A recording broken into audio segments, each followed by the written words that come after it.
हुसैनाबाद के जिले के जिला तहसील में जिलाबाद उनसे कुछ 4 किलोमीटर आगे आ गए क्योंकि सर उनसे कुछ 4 किलोमीटर आगे आ गए हुसैनाबाद वाली साइड में इधर भी आपको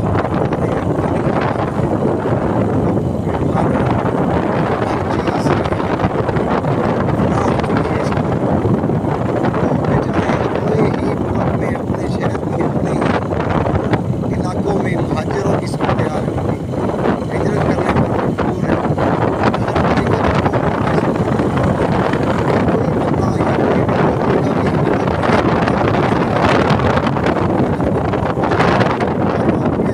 फसलें ये देखें, ये स्पीड पानी की कितनी ज़्यादा है। ये पानी बहुत ही ज़्यादा स्पीड से, ये दरिया का एरिया नहीं है, ठीक है, ये दरिया का एरिया नहीं है, लेकिन उसके बावजूद पानी की स्पीड इतनी ज़्यादा है कि अल्लाह ताला की पनाह बहुत स्पीड से पानी इस तरफ को जा रहा है। ये सारे एरिए को डैमेज कर दिया पानी ने। वो सामने घर है लोगों के, आबादियाँ हैं छोटी छोटी सी, हर चीज़ तबाह।